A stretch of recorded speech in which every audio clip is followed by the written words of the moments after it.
Hey tout le monde, je reviens aujourd'hui pour vous parler du stérilet ou du dispositif intra-utérin. Intra-utérin Intra-utérin Non. Utérin. Oui, c'est ça. Ah ouais, utérin.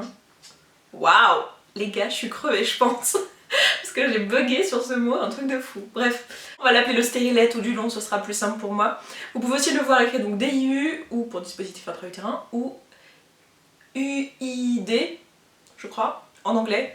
Donc je vous passe mon accent, mais c'est la même chose, c'est juste que les lettres sont inversées parce que je vous apprends peut-être que les adjectifs et les noms ne sont pas dans le même ordre en anglais. Iha! Vous voyez, on en apprend des choses sur ma chaîne. Bref, j'ai un stérilet au cuivre depuis 6 mois. Il est temps pour moi de faire le bilan. Ça fera 6 mois cette semaine. J'en suis très contente. Voilà, déjà, comme ça je vous spoil déjà la fin de la vidéo. Le stérilet, c'est un dispositif qui se met donc dans l'utérus, qui ressemble à peu près, même carrément à ça, puisque c'est des images que j'ai prises de mon stérilet avant de me le faire poser. Donc voilà, vous avez une vue. J'espère que c'est pas trop intime pour vous, parce que vous êtes en train de regarder le stérilet que j'ai a priori maintenant. Donc voilà, c'est quelque chose d'assez petit. Moi j'ai un modèle petit, donc le stérilet au cuivre il existe deux tailles, un petit et un grand. J'ai le petit qui est approprié pour les nullipares, donc voilà, vous avez du coup la référence sur la boîte et tout. Donc oui, on peut tout à fait poser un stérilet lorsqu'on n'a pas encore eu d'enfant, simplement moi je m'en choisis un qui est plus petit. Donc le principe du stérilet au cuivre, c'est qu'en fait il vous protège des grossesses, parce que le cuivre est toxique pour les spermatozoïdes. L'effet principal du stérilet au cuivre, c'est un effet spermicide. On a souvent la mauvaise information que le stérilet est abortif. Moi-même je l'ai cru. Je crois même que j'en avais parlé, je suis même quasiment sûre que je l'avais dit dans ma vidéo sur la contraception que j'avais faite il y a sûrement un peu plus de 2 ans maintenant. Donc c'était une erreur de ma part, depuis je me suis mieux renseignée. Enfin, c'est une erreur qui est très répandue, que vous entendrez beaucoup même de la part de professionnels, hein, parce que moi c'était ma gynécologue qui me l'avait dit tout simplement. Donc c'est faux, ni le stérilet au cuivre ni le stérilet hormonal n'a d'effet abortif, c'est-à-dire qu'il ne va pas faire des mini-avortements tous les mois ou presque. On parle de grossesse lorsqu'il y a eu un œuf fécondé et que cet œuf fécondé s'est accroché dans l'utérus. Le stérilet va d'abord empêcher la fécondation et ensuite empêcher l'accrochage de l'œuf dans l'utérus, mais en aucun cas va décrocher un œuf qui est dans l'utérus, donc vous n'aurez pas de micro-avortement. La façon simple de le vérifier, c'est tout simplement que les femmes qui portent un stérilet n'ont pas de retard de règles. Vraiment, il y avait des avortements tous les mois ou presque, elles auraient à des moments des règles très douloureuses et très abondantes et qui ressembleraient plus à une fausse couche qui a des règles. Alors beaucoup penseront peut-être que c'est quand même comme un avortement parce que on a l'œuf qui a été fécondé. C'est à vous de voir avec votre vision des choses, hein. Je vous donne juste ces informations. Mais ce qu'il faut savoir en tout cas, et à prendre en compte, c'est que en fait vous n'êtes pas enceinte à chaque fois qu'il y a un œuf qui a été fécondé. Il ne s'accroche pas à chaque fois en fait. C'est encore une sélection si vous voulez, pas tous s'accrochent quoi. Donc voilà, c'est juste pour vous donner l'information, c'est quelque chose à prendre en compte. Le stérilet au cuivre n'est pas abortif et le stérilet hormonal non plus, il fonctionne cependant différemment, c'est-à-dire que lui il n'est pas spermicide mais il va empêcher, alors reprenez-moi si je me trompe parce que je m'étais renseignée au moment de ma pause mais voilà, c'était il y a longtemps, c'est un stérilet qui est progestatif, je crois qu'il rend la muqueuse plus abondante ou quelque chose comme ça, ce qui fait que il empêche littéralement les spermatozoïdes de passer et donc d'être fécondé. Même s'il y en a un peu qui passent, voilà. Aussi, la preuve simple que un stérilet n'est pas abortif, c'est que si vous avez un stérilet seul, sans hormones ou sans cuivre, donc juste un morceau de plastique, il n'empêche pas les grossesses. Donc c'est bien important de le souligner que c'est bien l'action hormonale et l'action du cuivre qui rendent le stérilet efficace. Et aussi, donc si vous tombez enceinte en cas et que vous portez un stérilet, si vous portez un stérilet au cuivre, vous pouvez très bien l'enlever ou le laisser jusqu'à la fin de la grossesse, c'est vos praticiens qui décident de ça j'imagine, mais en tout cas ça s'est vu des grossesses qui vont jusqu'au bout avec un stérilet, donc ça montre bien encore une fois que c'est pas abortif hein, si on peut faire une grossesse avec. Au niveau contraception c'est très fiable, hein, le stérilet il y a 2 à 3 fois moins de ratés que avec la pilule, donc c'est plutôt une bonne méthode. Donc dans les deux cas, que ce soit le stérilet au cuivre ou le stérilet progestatif, dans les deux cas vous ne perturbez pas votre cycle. C'est-à-dire dans les deux cas vous avez un cycle normal, c'est-à-dire que vous allez avoir de réelles règles qui sont dues à votre ovulation et c'est pas des fausses règles comme dans la pilule ou dans les implants qui sont pas juste progestatifs. Mais en ayant un stérilet progestatif, vous pouvez avoir quand même des effets secondaires qui sont normalement très faibles parce qu'en fait l'effet hormonal est très local, donc situé au niveau de l'utérus, et donc des effets que j'ai essayé de vous décrire maladroitement il y a 2 secondes. Mais vous pouvez avoir quelques effets secondaires, notamment sur la peau, la prise de poids et la baisse de libido. Ils sont beaucoup moins importants cependant que les contraceptions où il y a des œstrogènes. Parce que c'est notamment pour la libido, c'est surtout le fait de ne pas avoir de cycle naturel qui empêche, qui fait une baisse de libido. Mais c'est quand même des symptômes qui ont été notés sur des patients, même si c'est moins nombreux que sur les patients qui prennent une pilule qui contient de la progestérone et des œstrogènes. Voilà, dans les deux cas, vous vous retrouvez avec une contraception en tout cas qui ne perturbe pas le cycle, et c'était surtout ça moi qui m'intéressait. Je voulais une contraception sans hormones du tout, je voulais pas prendre de risques avec la libido, je voulais vraiment ne plus avoir d'hormones extérieures dans mon corps, hein, pas plus d'hormones tout court, ça va être un peu compliqué en étant un être humain, mais pas d'hormones extérieures en tout cas dans mon corps, et donc voilà, c'était la raison principale pour laquelle j'ai opté pour le stérilet. Pour le stérilet au cuivre, il peut se poser à n'importe quel moment du cycle. Souvent les praticiens préfèrent le poser pendant les règles parce que c'est un peu plus facile du coup, puisque vous êtes lubrifié tout simplement, donc ça va être potentiellement un peu moins douloureux au moment de la pose. Ils peuvent le poser à un médecin généraliste, un gynécologue ou un sage-femme, donc l'un ou l'autre, n'importe lequel des trois praticiens pourra vous le poser. Pour ma part, je l'ai fait poser par un gynécologue. Le dispositif coûte pour le cuivre 30 € et pour le stérilet hormonal c'est 125 si je me souviens bien, quelque chose comme ça. Donc voilà, ça reste beaucoup moins cher que n'importe quelle autre contraception de toute façon, même moins cher que l'implant, parce qu'une fois que vous avez posé votre stérilet, il peut rester 5 à 10 ans. Dans mon cas, le stérilet au cuivre qui est petit, mon gynécologue m'a dit qu'il faudra en changer dans 3 ans, du coup 2 ans et demi maintenant, parce que en fait c'est pas que après il est plus efficace, mais après son efficacité baisse, parce qu'en fait le cuivre, au fur et à mesure s'amoindrit quoi. Donc en réalité ce sont les ions cuivre qui neutralisent les spermatozoïdes, donc c'est vrai qu'avec le temps vous avez de moins en moins d'ions cuivre, hein, votre stérilet s'use, et donc il devient moins efficace. Sur les stérilets plus gros vous pouvez évidemment, c'est proportionnel, le garder plus longtemps. Donc moi j'ai fait poser par mon gynécologue comme je vous disais, donc il m'a fait venir une première fois, on a fait des examens gynécologiques, il m'a fait un frottis, enfin bon tout le tralala, les trucs classiques que vous connaissez. Tout j'étais pas allée depuis genre au bas mot 4-5 ans, hein, voilà. Ne faites pas comme moi, hein, allez-y bien tous les ans. Bref, donc autant vous dire que j'attendais les résultats un peu avec des pétoches parce que je me disais bon quand même s'il m'est arrivé un truc je suis pas au courant les gars, hein. Donc voilà. Donc tout s'est bien passé pour moi, tout allait bien, donc il m'a posé le stérilet, donc je suis revenue une autre fois, il m'a donné une ordonnance pour que j'aille acheter mon stérilet en pharmacie, donc j'ai payé 30 €. Et ensuite je suis revenue chez lui, donc dans son cabinet, et il m'a fait la pose du stérilet. Donc il m'avait prescrit du Spasfon à prendre 2 heures avant d'aller le voir, donc j'avais fait ce qu'il m'avait dit, j'ai pris mon Spasfon pour la douleur. Concrètement, pour moi ça n'a pas été un moment agréable. Je tiens quand même à préciser que je suis quelqu'un de douillette. En fait, c'est juste l'idée même de me faire opérer ou qu'on m'examine, j'aime pas ça. Donc déjà, je suis pas bien disposée à la base. Donc j'ai pris sur moi, c'est pas agréable, c'est pas horriblement douloureux, mais moi je l'ai senti. Des femmes vous diront que c'est pas du tout douloureux. Après, j'imagine que quand on a eu des enfants et tout, un stérilet ça doit faire ouf, ça doit rien faire du tout. Moi, je l'ai senti, hein, j'ai eu mal. Après ça a duré 2 secondes, hein, au moment de la pause. Ça m'a fait mal genre une demi-seconde quoi. Il m'a dit ça va, tout va bien, puis là je fais ah non ça va pas. Et il m'a dit bah c'est bon c'est fini. Donc j'ai juste eu le temps de sursauter et c'était bon quoi. Ensuite après la pause j'ai eu mal au ventre par contre. J'ai eu mal, c'était une douleur de règles, mais une douleur très forte de règles. Bien virulente, ça m'a rappelé mes premières années de règles, genre quand j'avais 14-15 ans quoi. Et quand je suis sortie du cabinet, je me souviens que je suis allée m'asseoir sur le banc qu'il y avait juste devant le cabinet, et je suis restée là genre comme ça. Et je me disais où est-ce qu'il y a une pharmacie, où est-ce qu'il y a une pharmacie. J'avais encore du Spasfon mais voilà, sur moi ça n'avait pas franchement agi je pense. Et je me suis dit il me faut de l'ibuprofène. Pour moi c'était une douleur de règles, donc j'étais il me faut de l'ibuprofène. Et j'étais là, j'étais avec mes talons, je me suis maudite, je me suis dit pourquoi, j'étais un joli petit jean, des talons et tout. Bref, horrible, je vous raconte ma vie là un peu mais... Et du coup, voilà, je suis allée à la pharmacie la plus proche, j'ai pris un ibuprofène et je suis allée me poser dans un Starbucks et j'ai attendu que ça passe avant de prendre mon métro de rentrer chez moi, donc j'ai eu bien mal quand même. Après, voilà, j'ai juste eu le temps de sursauter et après j'ai eu bien mal et ça m'a provoqué un peu des contractions. Pas beaucoup, mais c'est très reconnaissable, donc voilà, je ne doute plus maintenant quand les femmes enceintes pour la première fois disent vous en faites pas, vous vous rendrez compte que c'est des contractions, vous les reconnaîtrez. Effectivement, j'ai reconnu que c'était des contractions, donc ça m'a bien fait mal, mais ça a franchement pas duré. Honnêtement, là je vous raconte ça, ça a l'air horrible. Prenez en compte que je suis quand même quelqu'un de douillet.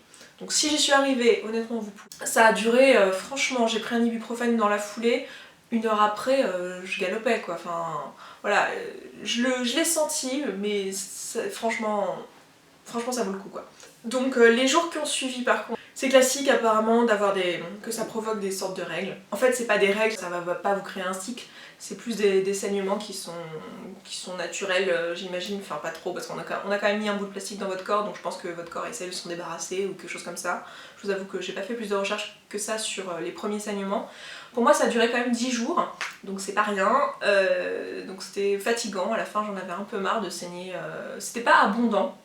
C'était pas particulièrement abondant, mais c'était tous les jours pendant 10 jours, donc c'était un peu long. Et j'avais entendu des personnes pour qui ça avait duré 3 semaines, 1 mois, voire 1 mois et demi. Mais apparemment c'est assez rare, et comme toujours, on entend toujours les gens qui se plaignent, mais on n'entend pas toutes celles qui n'ont pas eu de saignement du tout, ou pour qui ça a duré 1 jour ou 2 quoi. Mon gynéco m'avait dit que ça allait durer quelques jours, il a été hyper imprécis sur la question. Mais voilà, il n'avait pas parlé de quelques semaines quoi, il avait parlé de quelques jours. Donc voilà, moi j'ai eu 10 jours, je pense que j'ai eu assez longtemps finalement par rapport à d'autres. Autre problème que j'ai eu dans les 10 premiers jours, au bout d'1 semaine à peu près, je me suis chopé une mycose. Donc voilà. Donc voilà pour les 10 premiers jours. Donc une mycose, ça a été bien sympa, il a fallu que je passe à autre chose qu'une cup, parce que bon, une mycose plus des règles, on va dire que la cup c'est pas trop le truc le plus agréable. Donc voilà, mais ça va, j'y suis passée, au bout de 10 jours c'était terminé, et c'était pas non plus, c'était pas l'horreur, j'ai un peu râlé pendant 2-3 jours de mycose, et j'ai un peu râlé pendant la première heure qui a suivi la pause, mais franchement, voilà, à part ça, rien à dire. Est-ce que je le sens? Est-ce que mon partenaire le sent? Alors, c'est un peu intime, mais selon le partenaire, certains peuvent le sentir. C'est une question probablement de taille et de positionnement dans le vagin, je vais pas rentrer dans les détails, mais il est possible de sentir le fil. Dans l'ensemble, ça se sent pas, voilà, ça peut arriver. Moi je sais que mon gynécologue m'avait proposé il m'a laissé le fil dépasser, mais il est possible, si c'est trop gênant et que le partenaire le sent, de le couper très très court et en fait de le rentrer à l'intérieur de l'utérus. Mais c'est juste que ça va être plus compliqué pour l'enlever, le jour où on voudra enlever le stérilet. Et mon gynécologue avait pris plutôt le parti de laisser un bout assez long dépasser, parce que quand il est vraiment coupé très court, il est possible que en fait, il sorte tout droit du col et que ça pique le pénis de votre partenaire. Ce qui n'est pas hyper agréable apparemment, j'imagine, je n'ai pas de pénis moi-même, mais j'imagine que ça doit pas être très agréable. Le coup d'avoir le fil un peu plus long, moi je trouve que c'est pas plus mal. Moi aussi ça me permet de le sentir et d'aller vérifier qu'il est toujours en place. Enfin, après je peux pas aller vérifier s'il est bien en place dans l'utérus, mais je peux vérifier qu'il est toujours là quoi. Parce que j'ai eu 1 ou 2 fois la question qui m'a traversé l'esprit. Ça peut m'arriver de le sentir pendant un rapport sexuel, ça m'est arrivé, mais j'étais même pas sûre, vous voyez, j'ai eu un espèce de doute genre est-ce que j'aurais pas senti mon stérilet? Vous voyez, c'est pas, voilà. Après c'est pas particulièrement un problème. J'ai lu par contre des personnes qui rapportaient le fait d'avoir eu des problèmes, qu'elles le sentaient pendant les rapports sexuels. Donc voilà, ça doit certainement dépendre tout simplement de la morphologie de votre utérus, et on peut pas l'anticiper avant la pause. Malheureusement, c'est le genre de truc qu'on peut pas savoir. Un truc quand même qui est important à dire, c'est que, punaise, cette vidéo va être longue, je suis désolée. Donc là, ça va dépendre de votre physiologie, c'est un peu comme les femmes enceintes, elles vont pas vous dire exactement les mêmes inconvénients et tout ça, mais selon comment votre utérus est placé par rapport à vos intestins, il est possible que si vous êtes un peu constipé ou quoi, vous sentiez votre paroi de l'utérus contre vos intestins et que vous sentiez le stérilet à l'intérieur de l'utérus. On sent pas vraiment les bords, on se dit pas tiens il est là, mais on sent quelque chose et voilà, c'est pas agréable, ça fait pas mal mais c'est pas agréable. Donc c'est quelque chose à savoir, voilà. Si vous êtes de nature très constipé ou que vous savez que pendant vos grossesses précédentes vous aviez déjà des désagréments de ce côté-là, ben, c'est possible que vous en ayez avec un stérilet. Ensuite au niveau des règles et tout ça, pour ma part j'ai des règles plus abondantes. Mon cycle a absolument pas changé. C'est normal quoi, puisque moi ça faisait déjà 2 ans que j'étais sans hormones, donc mon cycle a absolument pas bougé à la pose du stérilet. J'ai juste des règles un peu plus abondantes, heureusement que j'ai une cup parce que sinon ça serait vraiment chiant je pense, mais j'avais pas des règles non abondantes, mais j'avais pas des règles particulièrement abondantes. Avant mes règles duraient 4-5 jours, sachant que le 5e jour et le 4e jour c'était déjà un peu plus léger, et le 5e jour c'était quasiment plus rien. Donc vous voyez, c'est des règles particulièrement, enfin c'est pas ultra court mais des règles assez courtes quand même. Là maintenant j'ai des règles qui durent 6 jours au lieu de 5 quoi, dans les mêmes proportions, et j'ai une journée qui est quand même plus abondante, nettement plus abondante. Avant ma cup je pouvais la garder du matin au soir, maintenant il faut que je la vide une fois dans la journée, juste cette journée là des règles. Donc voilà, c'est à savoir. si vous êtes de nature à avoir des règles très abondantes et très longues, c'est peut-être pas le mieux le stérilet au cuivre. Pour ma part, j'ai pas de saignement entre les règles. Je sais que certaines femmes se plaignent de ça. Moi, j'ai pas de saignement entre les règles. Voilà, et apparemment c'est plus quelque chose qui arrive avec le stérilet hormonal qu'avec le stérilet au cuivre. Pas de problème de poids, de libido, de tout ce que vous voulez qui est lié aux hormones. Il y a beaucoup de femmes, alors faites attention si vous lisez des témoignages ou quoi de femmes qui ont fait des pauses de stérilet au cuivre, il y a beaucoup d'effets secondaires rapportés comme étant dus au stérilet au cuivre qui sont en fait dus à l'arrêt de la pilule qui a des effets secondaires différents. Donc par exemple, un stérilet au cuivre ne va pas vous faire des boutons. Par contre, arrêter une pilule peut vous faire éventuellement apparaître des boutons. Vous voyez ce que je veux dire? Donc méfiez-vous si vous lisez des témoignages sur des blogs, sur des forums et tout, faites attention à ça. Beaucoup des symptômes qui sont rapportés sont en fait des symptômes liés à l'arrêt de la pilule et pas liés à la pose d'un stérilet au cuivre. Donc au niveau des avantages, j'ai noté le fait qu'il n'y ait pas d'hormones, pour moi c'est un avantage. Alors si vous cherchez les bienfaits des hormones, c'est-à-dire notamment sur les problèmes de peau, le stérilet au cuivre va pas régler ce problème-là, va pas changer votre cycle si vous avez des problèmes avec votre cycle de règles douloureuses, de règles irrégulières, etc. Votre cycle il va rester tel quel, hein, votre cycle naturel n'est pas perturbé, donc ce sera pas un avantage pour vous, mais pour moi ça l'était. En tout cas, de pas avoir d'hormones c'était quelque chose d'important pour moi. Autre avantage, c'est que les règles sont normales et qu'il n'y a pas de perturbation du cycle, donc pour moi ça va avec le premier, c'est-à-dire que j'ovule tous les mois, j'ai un cycle tout à fait naturel, ce que je trouve être un avantage. Ensuite, il n'y a pas de risque du coup lié à la prise d'hormones, donc pas de risque concernant la libido notamment. Ma contraception pour moi est transparente, c'est-à-dire que je m'occupe pas de ma contraception, j'ai rien à penser, tout est fait, voilà, je me pose plus la question. Évidemment, j'ai pas eu de grossesse, voilà, c'est quand même un avantage, hein, parce que si en 6 mois j'étais tombée enceinte, ça serait un peu problématique. Les inconvénients que j'ai notés, j'en ai noté que 2. Le premier, c'est la pose et le retrait, le fait de pas maîtriser soi-même sa contraception. Aussi que le stérilet, en fait, il est plus facile à enlever qu'à mettre, c'est-à-dire qu'il est bloqué. Vous voyez, c'est une forme un peu comme ça, c'est assez petit. Hein. Il est assez flexible, enfin moi mon gynécologue me l'a mis dans les mains, enfin m'en a mis un autre dans les mains que celui qu'il allait me poser, mais pour que je puisse voir la flexibilité, et en fait il s'ouvre dans le sens du retrait, donc il est plus facile à retirer. C'est pour ça qu'il peut y avoir des femmes qui le retirent par mégarde avec un tampon et tout, même si c'est rare, franchement c'est rare, mais ça peut arriver. Des inconvénients qui sont bien moindres que toutes les autres contraceptions que j'ai testées. Donc voilà pour mon bilan à moi, j'en suis très très contente, je regrette absolument pas, voilà, je suis peinard pour encore 2 ans et demi tranquille. Donc tout va bien pour moi, voilà. Si vous avez des questions, posez-les en commentaire. M'envoyez pas forcément des mails à rallonge avec votre histoire et tout, parce que déjà je suis pas médecin, je pourrais pas vous répondre.